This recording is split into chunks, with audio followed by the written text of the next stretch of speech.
E aí, seus clubistas, tudo bem com vocês? Aqui é Maurício do Sem Clubismo FC, galera. Bom, rapaziada, no vídeo de hoje nós vamos analisar qual deve ser a provável escalação do Vasco para essa partida contra o Grêmio no domingo 6h30.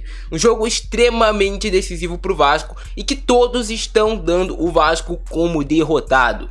A grande mídia já colocou o Vasco como derrotado, os rivais já colocaram o Vasco como derrotado. Os únicos que acreditam que o Vasco pode sair vencedor lá da Arena do Grêmio somos nós, que somos torcedores do Cruz Maltino. E tem alguns que sequer também acreditam nisso, que já jogaram a toalha. Mas eu escolhi acreditar até o fim.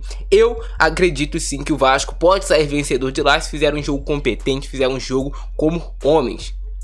Não existe nenhum jogo que já tá perdido. Se é assim, se o Grêmio já ganhou do Vasco, nem precisa entrar em campo e entrega logo os 3 pontos para eles. Então, os jogadores do Vasco vão ter que mostrar que o jogo não tá perdido.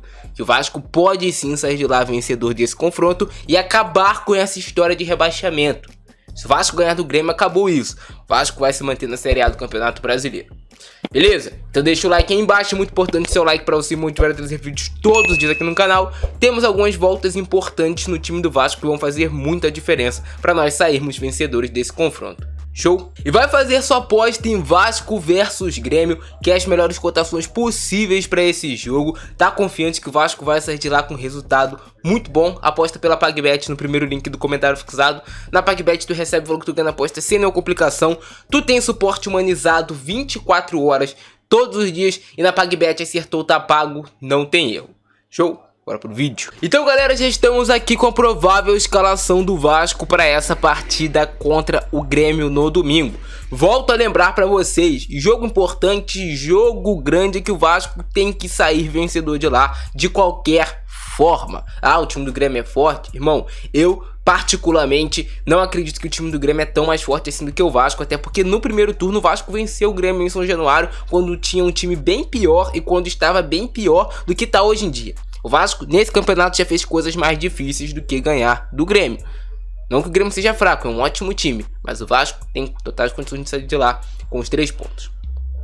Goleiro será o Léo Jardim, goleiro que pode ajudar muito o Vasco a sair vencedor desse confronto. O Vasco é sim dependente de defesas difíceis do Léo Jardim para conseguir sair vencedor dos seus jogos, para garantir 3 pontos. Na lateral direita teremos Pumita Rodrigues como titular, recuperou a titularidade. Inclusive o Puma fez um grande jogo contra o Corinthians, mas infelizmente não está sendo tão comentado porque o Vasco perdeu esse jogo. Mas o Puma deu uma assistência, fez um gol e além disso marcou bem também nesse jogo. Gostei da marcação do Puma pelo lado direito, não cedeu tantos espaços como ele costumava ceder. Vejo ele mais forte, mais confiante, querendo recuperar a sua vaga também na seleção do Uruguai e crescendo nessa reta final. O Vasco tem 2 bons laterais, tanto o Puma quanto o Lucas Piton. Só que o Puma, cara, passou muito tempo inseguro, não conseguia jogar, não sei se foi falta de adaptação, mas agora ele tá recuperando seu bom futebol, o que é muito bom. Na zaga teremos a volta de Maicon, graças a Deus, Maicon estará de volta na zaga do Vasco. Ele cumpriu suspensão por conta do 3º cartão amarelo na partida contra o Corinthians e fez muita falta o Maicon. Maicon é importantíssimo, principalmente no jogo aéreo e defensivo, ele ajuda muito cortando bolas laterais. Ao lado dele devemos ter o Medel. Medel tá jogando no sacrifício, tá se tratando de todas as formas para ter menos dores e conseguir jogar, e deve sim ir a campo o Medel. Na lateral esquerda teremos o Lucas Piton. No meio de campo, Zé Gabriel será mantido no time titular, teremos Jair e Paulinho também. E aí, por que eu acredito que ele vai manter o Jair em vez de colocar o Praxedes no meio de campo, ou até mesmo o Marlon Gomes como meio campista? Acho que o Jair pode dar um controle de jogo maior ao time do Vasco. É um jogador que tem um bom poder de defesa e um bom poder de ataque, fora também que ele tem qualidade para controlar meio de campo. E o Jair já passou por momentos na sua carreira também, cara, por exemplo, jogando em Atlético Mineiro, que ele precisou decidir jogos importantes, que ele precisou passar por essa questão de pressão. Então, o Jair é uma boa começar como titular. O Paulinho também deve começar como titular no time do Vasco. Paulinho melhorou no último jogo, Vasco vs Corinthians, fez uma partida melhor do que ele vinha fazendo em outras ocasiões. Eu colocaria o Gabriel Peck pelo lado direito, é onde o Peck mais rende no time do Vasco. Então eu manteria o Peck aqui no lado direito, Verratti no comando de ataque. E assim, o Payet fez uma boa partida contra o Corinthians, principalmente com a bola nos pés. Claro, questão de marcação, de fechar espaços, ele vai tentar. Só que ele não é especialista nisso, então ele acaba marcando mal. Isso é óbvio, o Payet marca mal. Ele inclusive foi até melhor no segundo tempo, quando ele jogou um pouquinho mais sem obrigação de marcar aqui no meio de campo. Tendo que voltar toda hora para acompanhar a lateral, não é do Payet. E aí pode ser que por conta do Vasco estar jogando fora de casa, ele coloque o Marlon Gomes aberto aqui para voltar, para recompor. E aí pode ser Marlon Gomes pela direita, pega pela esquerda. São dois jogadores que têm essa força de marcação maior. Outra variação que ele já utilizou em outras vezes, quando o Vasco precisou jogar de forma mais segura, mais defensiva, é ele abrir mão de um jogador de ataque, que no caso o Payet ou o Marlon Gomes, e colocar, por exemplo, um Léo aqui na zaga. E ele faria 3 zagueiros, com o Michael, o Medel, Léo, e liberaria os 2 laterais para serem alas. Jogaria ele com 3 jogadores no meio de campo. E aí, basicamente, essa seria a estrutura do time do Vasco, se ele for abrir mão de um atacante para colocar um terceiro zagueiro. Já fez isso em outras ocasiões, só que o Vasco precisa vencer nesse jogo. O Vasco precisa de uma vitória, então não acredito que pode ser tão interessante ele jogar com 3 zagueiros e afundar muito o time no campo de defesa. Eu iria mais assim, de uma forma um pouco mais ofensiva para o jogo.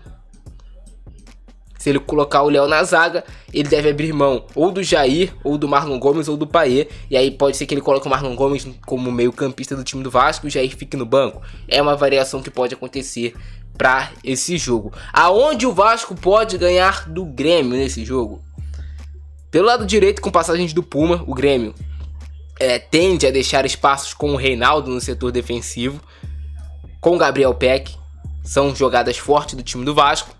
Cruzamentos do Lucas Piton buscando o Verratti dentro da área é um ponto muito forte do Vasco que pode decidir o jogo. Cobrança de escanteio, cobrança de falta, lance de bola parado, até um chute de média e longa distância, uma achada de passe com o Payet. O Vasco também pode ganhar um jogo dessa maneira.